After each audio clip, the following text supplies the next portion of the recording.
Assalamualaikum warahmatullahi wabarakatuh. Jazakumullah atas kehadiran semua pada malam ini. InsyaAllah ta'ala kita akan belajar ayat seterusnya. Ayat yang ke insyaAllah 50 dan 51. Kalau sempat ayat yang ke 52 juga. Kalau sempatlah insyaAllah ta'ala. A'udzubillahi minasyaitonirrajim. Bismillahirrahmanirrahim. Wah dan iz. Ingatlah apabila najjaina, kami memberikan najat atau kami memberikan keselamatan kum, kepada kamu. Jadi terjemahannya yang mudah, najjainakum, kami telah menyelamatkan kamu, min, dari, ali, kaum Fir'auna, kaum Fir'aun, yasumuna. Yasumuna ni dari perkataan sama, yasumuna fil mudarik jamak.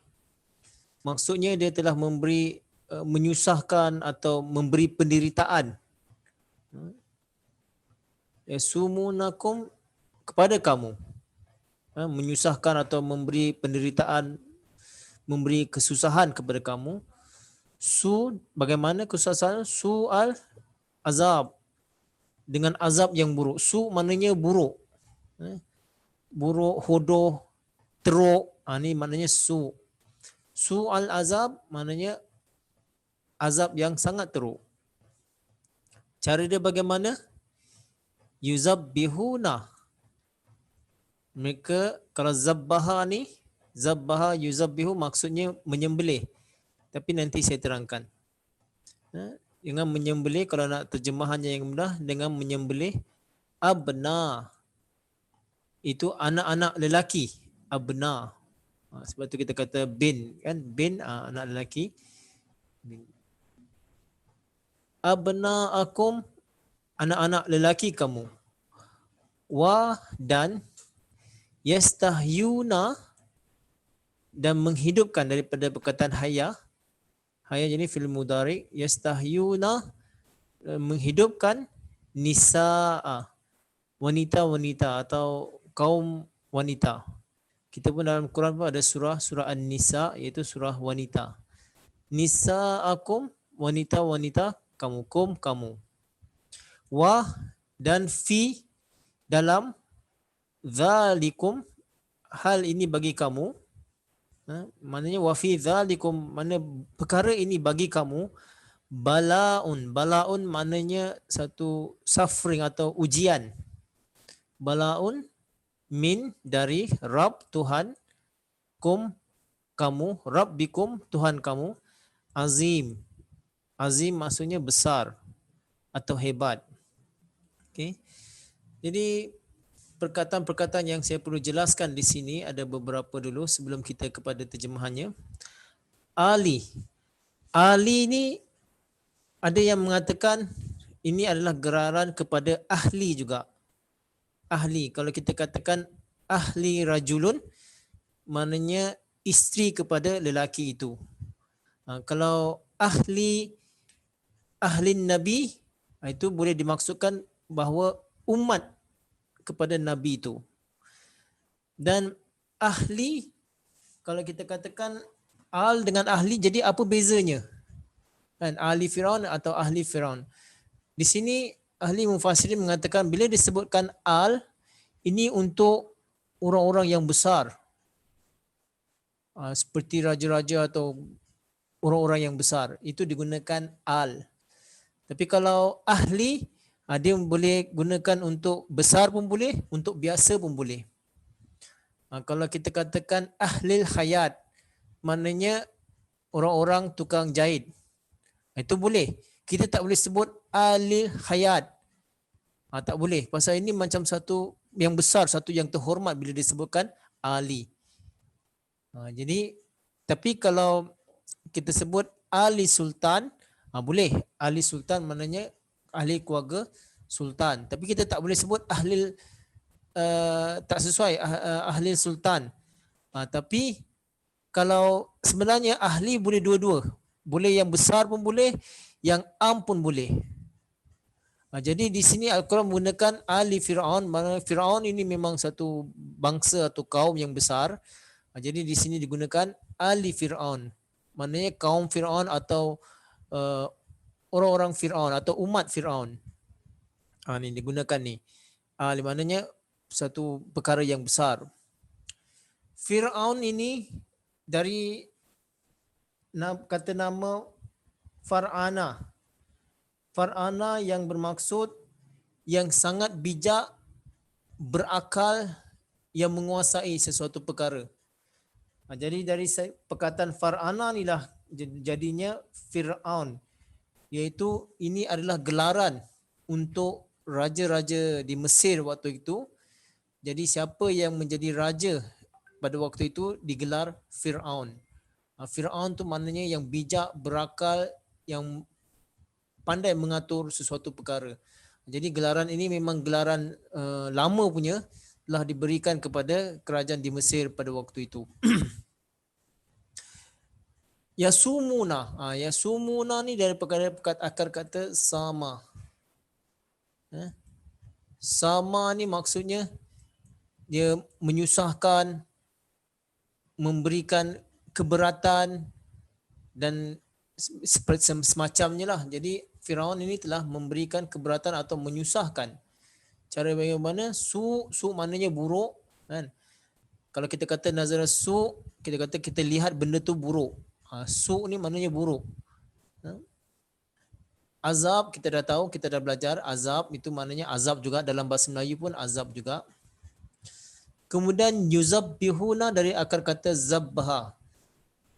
Zabaha maksudnya sebenarnya boleh dimasukkan, boleh mengoyakkan atau menghancurkan. Kalau kita kata zabaha binatang, kita kata kepada binatang, kita kata kita menyembelih binatang. Dan zabaha juga boleh bermaksud yang menghancurkan atau yang mematikan. Jadi di sini zabaha di sini bukan bermaksud menyembelih saja. Zabaha di sini boleh dimaksudkan dengan mematikan atau menghancurkan.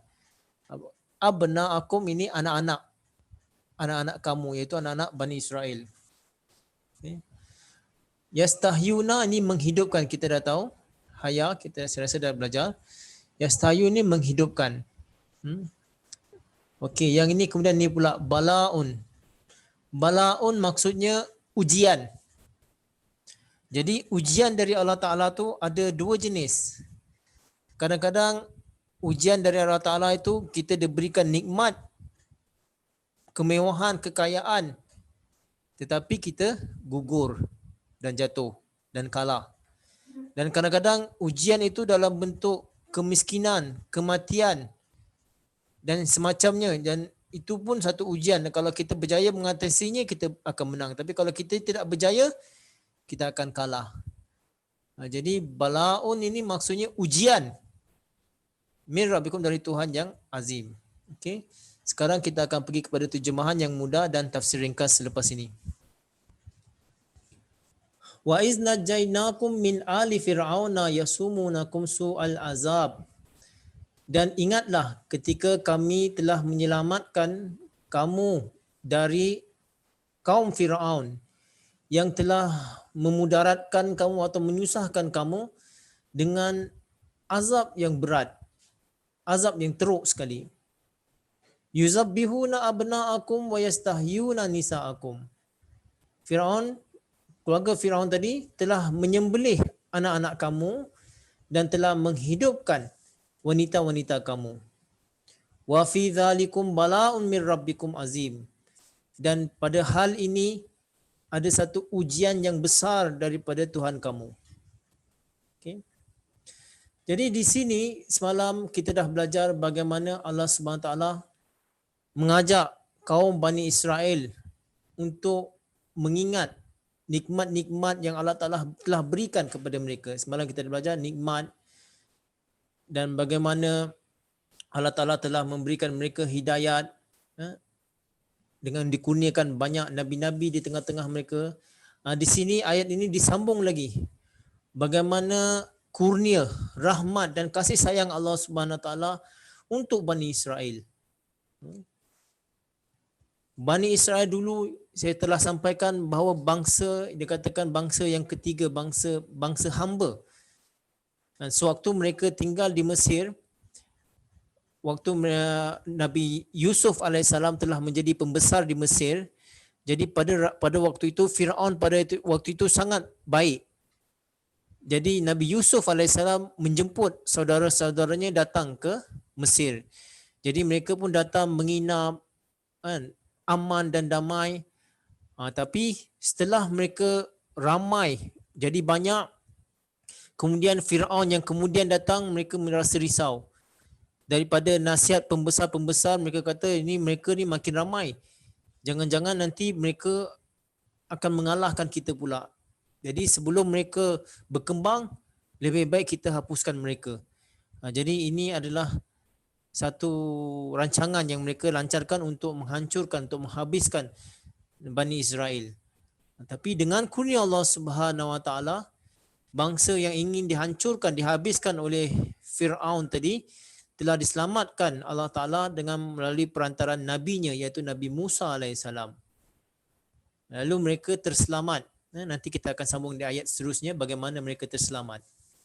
Jadi Allah Taala mengajak Bani Israel ini ingat bagaimana mereka telah diberikan azab yang teruk oleh Firaun tadi. Kerana mereka merasakan terancam bahawa kaum Bani Israel makin lama makin ramai dan mereka makin bijak. Mereka mula menguasai bahagian itu, bahagian ini. Jadi mereka tidak mahu mereka ni akan melebihi mereka, lalu mereka ingin menghapuskan mereka. Jadi dilancarkanlah satu rancangan untuk menghabiskan kaum Bani Israel ini, caranya dengan membunuh anak-anak laki-laki mereka. Jadi kita tahu dalam sejarah bahawa ketika Nabi Musa alaihissalam dilahirkan, jadi ada diorang punya, Firaun punya tukang telik, ahli sihir ke lebih kurang, mengatakan bahawa tanda ini menunjukkan bahawa kerajaan Firaun akan jatuh. Dia dah gambarkan, dia buatkan bahawa Bani Israel ini akan lahir seseorang yang akan memimpin mereka, akan menjatuhkan kerajaan Mesir pada waktu itu. Jadi Firaun pada itu tu mengarahkan bunuh semua anak-anak lelaki yang lahir. Tapi bukan itu saja. Malah bukan bayi saja, kemudian mereka bunuh juga ramai anak-anak lelaki di kalangan Bani Israel kerana golongan mereka ramai pada waktu itu. Ini dalam kitab Bible, Exodus bab 1 ada disebutkan. Saya bacakan bagaimana Pharaoh. So Pharaoh commanded all his people, saying, every son who is born you should cast into the river, and every daughter you should save alive. Jadi semua bukan saja tu, anak-anak bukan saja dibunuh, ada yang dicampak ke dalam sungai pun. Mereka buang ke dalam sungai dan anak-anak perempuan mereka diselamatkan. Jadi sebenarnya ini pun cara kalau berlaku peperangan dalam dunia ini, selalunya yang keluar berperang itu kaum laki-laki. Dan kaum wanita tidak ikut pergi berperang, kebiasaannya. Jadi yang akan terkorban iaitu kaum laki-laki. Dan kemudian kaum wanita mereka rampas, mereka ambil. Dan menurut bangsa zaman-zaman dulu sehingga hari ini juga, silsilah keluarga itu dikira daripada laki-laki, bukan daripada wanita. Jadi kalau mereka mengahwini wanita-wanita di luar sana, tapi kalau laki-laki katalah dari kaum tu, sesuatu kaum tu akan mengambil nama daripada kaum laki-laki. Mereka tidak ambil daripada nama daripada kaum perempuan. Jadi ini memang cara dari dulu sampai sekarang pun seperti itulah. Mereka membunuh anak-anak laki mereka, wa yastahyuna nisaakum, lalu mereka tinggalkan hidup anak-anak perempuan mereka, perempuan-perempuan mereka. Wa fi dzalikum bala'un min rabbikum azim. Di sini adalah satu ujian yang besar daripada Tuhan kamu. Jadi ayat ini menunjukkan bahawa ujian ini memang sangat besar, sangat berat untuk Bani Israel, untuk mereka melepasinya. Tetapi dengan kurnia Allah Subhanahu Wa Taala, mereka berjaya mengatasinya dengan pertolongan Allah Subhanahu Wa Taala, mengirimkan Nabi Musa alaihissalam.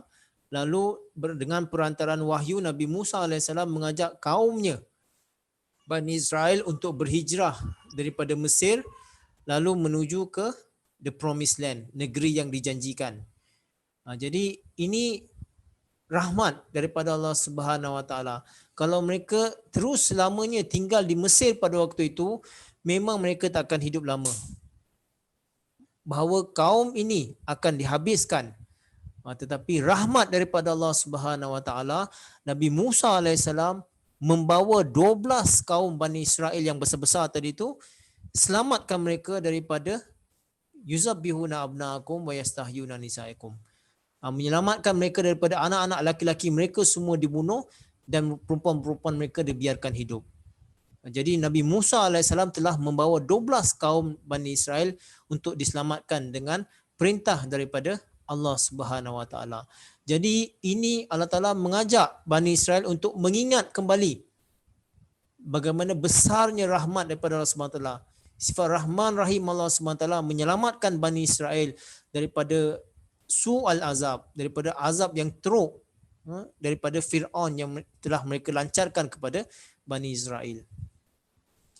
Ayat yang seterusnya, wa dan idza, dan ingatlah juga apabila farakna, kami pisahkan, bikum, bagi kamu, al-bahra, lautan. Al-bahra ni lautan. Maka anjainakum, kami telah menyelamatkan. Ni sama juga dengan di atas tadi, najainakum. Ni pun anjainakum, sama juga lebih kurang. Kami telah selamatkan, memberikan najat. Dan aghraqna, kami telah tenggelamkan ali, kaum Fir'aun, wa antum, dan pada hal ketika itu tanzurun, kamu melihatnya. Okey, di sini farraqna. Farraqna ni maksudnya dipisahkan atau dibelahkan.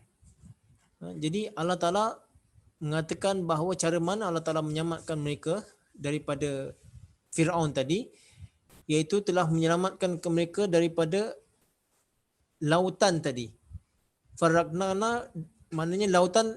Orang-orang di luar sana mentafsirkan bahawa ayat ini menggambarkan bahawa ketika itu Allah Ta'ala telah mengirimkan angin yang kuat, angin ribut yang kuat, sehingga kan laut tadi terbelah.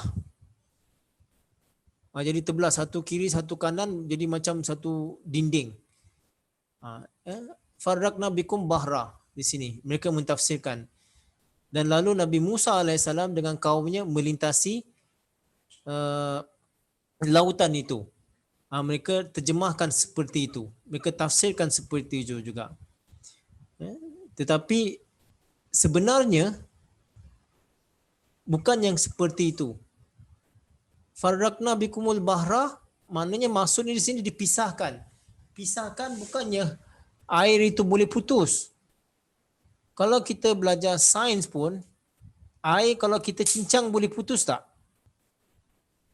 Air kalau dicincang pun tak akan putus. Kita tahu air itu akan tetap mengalir. Tetapi di sini, bila dikatakan farraqna bikumul bahra, ini maksudnya lautan ini maksudnya ada pasang surut. Kalau kita lihat maps, peta lautan merah, laut merah tu, kan dia dengan antara Mesir dengan semenanjung Arab, itu lautan merah tu di tengah-tengah. Sampai hujung ada daratan. Jadi di hujung itu sebelah utara ke barat ni, timur utara barat tu, itulah kedudukan Palestin. Jadi Nabi lebih kurang macam ni sebentar ni Arab, ni semenanjung Arab. Okey. Ini Afrika. Ni benua Afrika besar, ni Mesir. Mesir katalah sinilah. Jadi Nabi Musa alaihissalam bila dia berjalan dengan kaumnya di tepi laut ini, yang dimasukkan di sini keadaannya. terjadi air pasang surut. Dan kita tahu air pasang surut kadang-kadang berjam-jam, kadang 4 jam, 5 jam dan 6 jam.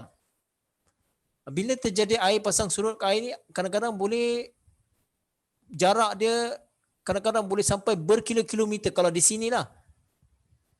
Sampai 10 sampai 15 kilometer pun boleh kadang-kadang boleh terjadi dalam rekod. Kalau kita lihat map yang dahulu, peta yang dulu lagi luas lagi lah berbandingkan dengan sekarang. Sekarang ni dah ada terusan lagi. Tapi sebelum itu ini memang kalau air surut tu memang jauh ke belakang. Jadi bila Nabi Musa AS dengan kaumnya ingin melintas sampai di sini, kemudian melihat di belakang pula Fir'aun ada mengejar mereka dengan kaumnya. Jadi Allah Ta'ala memerintahkan kepada Nabi Musa AS untuk lintas di lautan ini. Ambil lautan sini. Waktu tu ketika air surut. Saya katakan tadi kadang-kadang di sebelah sini, peta di sini, bukan di Malaysia ni. Malaysia ni kita tak akan pernah nampak lah. Tapi kalau di Laut Merah ini, dia punya air surut dia boleh sampai 10-15 km. Jadi kaumnya masih takut untuk lintas ke sini. Kalau lintas ke sini, kalau kata air datang, mereka akan binasa. Jadi Allah Ta'ala telah memberi wahyu kepada Musa AS untuk lintas sini. Jadi Nabi Musa AS dengan tongkatnya mengajak kaumnya memberi semangat untuk lintas di sini. Walaupun jalan itu masih lembab, masih basah. Kan? Kaumnya pun setengah pun masih takut air pasang naik dan akan boleh menenggelamkan mereka. Tetapi kerana ada wahyu daripada Allah SWT, Nabi Musa AS dengan berani mengajak kaumnya melintas jalan, tak perlu nak jauh sampai sini. Kalau mereka lalu jalan ini juga, pasti mereka akan dikejar. Tetapi Nabi Musa mengajak kaumnya lintas di sini. Jadi air yang dikatakan farrakna tadi di sini, air tadi air surut. Bukan air pasang, air surut. Kemudian bila Nabi Musa AS dengan kaumnya berjaya sampai ke hujung, kebetulan bila Fir'aun dengan bala tenteranya ingin mengejar mereka, setelah itu barulah air pasang. Kalau kita lihat di Malaysia ni pun kadang-kadang, saya pernah dulu di Port Dickson, diorang ada satu pulau kecil je dekat tepi pantai tu. And boleh berjalan kaki bila air surut lah. Jadi adalah kadang-kadang budak-budak muda nak pergi ke pulau tu kecil tu. Tetapi bila air pasang, mereka tak sempat, mereka akan hanyut, akan tenggelam. Dan itu dah banyak terjadi. Dan banyak tempat lain juga. Orang ingatkan diorang boleh pergi ke tengah, pergi ke pulau kecil tu. Tapi bila air pasang, pulau-pulau tu pun tenggelam, pulau kecil tu. Jadi bahaya air pasang ni sebenarnya. Jadi di sini air pasang surut. Jadi bila kaum Firaun berjaya, kemudian inilah aghraqna, kami tenggelamkan, datanglah air pasang pula. Jadi mereka susah untuk melewatinya dan tenggelam di dalamnya. Dan kejadian ini wa antum tanzurun, kaum Israel, Bani Israel ini melihat. Mereka melihat kejayaan ini. Tanzurun, bila katakan tanzurun, nazar, tanzurun kita melihat dengan baik atau kita melihat dengan buruk. Digunakan perkataan nazar. Atau kita telah melihat, kita mengambil iktibar. Sebab tu digunakan perkataan nazrun. Sebab tu dalam kita pun ada nazir. Nazir itu kita melihat sesuatu perkara, kita berfikir, kita timbangkan. Sebab tu gunakan nazir. Nazaral nas, kalau kita sebut nazaral nas, maknanya kita membuat keinsafan di antara manusia. Jadi nazar ini, kaum Bani Israel melihat kejadian ini, mereka ambil iktibar. Jadi maksud di sini wa antum tanzurun, kamu melihatnya, kamu ambil iktibar. Kamu telah ambil iktibar bagaimana orang-orang yang mendustakan Allah Ta'ala, yang cuba menentang Nabi utusan Allah Ta'ala, apa kesudahannya. Ini pun boleh maksudnya wa antum tanzurun, kamu ambil iktibar. Atau kamu juga mengambil pelajaran. Jangan kamu menjadi orang-orang yang membelakangi Tuhan, yang menentang Tuhan. Ini semua maksud, bila dekat sebutkan tanzurun ini mempunyai maksud yang sangat besar. Jadi inilah bagaimana Allah Ta'ala mengajak kaum Bani Israel untuk mengingat kembali berkat, kurnia, kasih sayang Allah Ta'ala. Tadi telah selamatkan mereka daripada terus dibunuh, terus diancam. terus diabaikan orang punya kemasyarakatan, perniagaan mereka, jadi mereka harus hijrah. Kemudian bila mereka dikejar, diburu oleh Firaun, Allah Taala selamatkan lagi Bani Israel daripada dibunuh di tengah jalan. Lalu sebaliknya Firaun yang telah ditenggelamkan di Laut Merah ini. Okey kan? Okey, nanti saya rasa untuk hari ini cukup untuk hari ini. Nanti kalau ada soalan boleh tanyakan soalan. Saya suka dengan soalan nanti. Saya rasa ini bagus saya sambung besok kerana ini kalau saya masuk ke ayat ini pun akan menjadi panjang. Sebab ini mengenai syariat yang Nabi Musa AS terima suatu 40 hari. InsyaAllah kita dengan kisah bagaimana mereka menyembah pula kepada lembu. Jadi ini bila saya masuk ke ayat ini nanti menjadi panjang. Jadi itu saya biarkan untuk esok. Jadi untuk hari ini cukup setakat ini dan saya mengharapkan soalan daripada tuan-tuan dan puan-puan semua. Wabillahi taufiq wal hidayah. Assalamualaikum warahmatullahi wabarakatuh. Jazakumullah.